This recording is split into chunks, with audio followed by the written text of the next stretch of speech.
সব মেয়েরা তার বাবার ঘরে রাজকন্যা হয়ে জন্ম নেয় না। কিছু কিছু মেয়েরা তার স্বামীর ঘরে রাজরানীও হয়ে উঠতে পারে।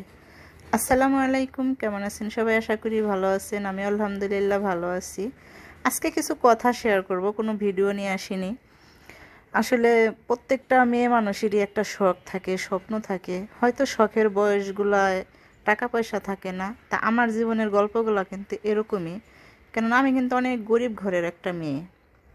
আমার বাবা যেহেতু গেরস্ত বাড়ির একটা ছেলে, সে কিন্তু আমাদের এই ধরনের শখ আহ্লাদ পূরণ করার মতো তার ওরকম এবিলিটিও ছিল না, এবং কি মন মানসিকতাও ছিল না। আসলে মন মানসিকতাও থাকতে হয়।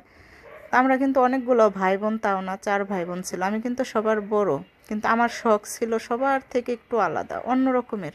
কিন্তু কখনোই কোনো জিনিস, একটা 2 টাকার পুঁতির মালাও কেনার সামর্থ্য আমার একদিন ছিল না। কিন্তু হ্যাঁ, অনেকে বলতে পারেন এইগুলা কিনে টাকা নষ্ট করে লাভ কি। আমি ওই আপুদের বলবো, এখনকার যে আপুরা আছেন, এই সমস্ত কসমেটিক্সের জিনিস কিনে টাকা নষ্ট করবেন না। প্রয়োজনে একানি স্বর্ণ কিনে রাখবেন।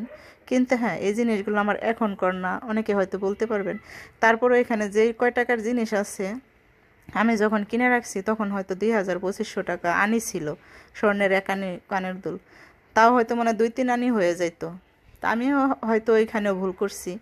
তা তারপরও বলবো, ওই যে শখ, যে কোনো কিছু পার্লের পুঁতির জিনিস দেখলে ভালো লাগতো, কাচের চুড়ি, কসমেটিক্সের কোনো কানের দুল, যাই বলেন না কেন, অনেকেরই শখ আহ্লাদ থাকতো। এগুলা কিন্তু আমার এখন নাই।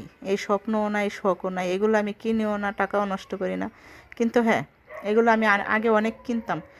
কিন্তু আমার যখন পড়ার শখ ছিল তখন আমি পড়তে পারিনি। কিন্তু আমার আমার বয়সের যে মেয়েগুলো আসছিল, ওরা কিন্তু ঠিকই পড়ছে। হয়তো বাপের দ্বারাই পড়ছে, নাহলে ভাইয়ের দ্বারাই পড়ছে।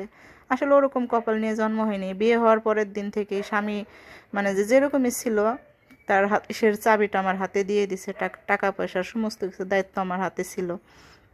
আমার যখন যেটা মন চাইছে আমি কিনছি, পড়ছি, আমি ঘুরছি ফিরছি, খাইছি, আনন্দ করছি, নিজের স্বাধীনতা মতো চলাফেরা করছি। কিন্তু হ্যাঁ, এখন আমি বুঝি। তা আজকে আমি পুরাতন বাক্সটা করতে গিয়ে যে এই বাক্সটা বের করলাম। পরে অনেকগুলা কানের দুল, অনেকগুলো এরকমই পড়ে আছে। পরে ভাবলাম যে একটা ভিডিও নিই। অনেকে বলতে পারেন এটা দুঃখ প্রকাশ করছেন। না, দুঃখ প্রকাশ করিনি। ওই যে ভাগ্য, প্রত্যেকটা মেয়ের কিন্তু ভাগ্য নিয়ে জন্ম নেওয়া উচিত। চেহারা সুন্দর হওয়ার থেকেও ভাগ্য ভালো হওয়া উত্তম আমার জানা মতে। জানি না কতটুকু ভাগ্য নিয়ে জন্ম নিচ্ছি। আল্লাহ বলে না, কারো স্বপ্ন কেউ না কেউ পূরণ করেই। হয়তো বাবাই করে, কারো ভাই করে, কারো স্বামী করে, কারো ছেলে সন্তানে করে, কারো না কারো দ্বারাই হয়। তো যাই হোক, ভিডিওটা কেমন লাগলো অবশ্যই বলবেন।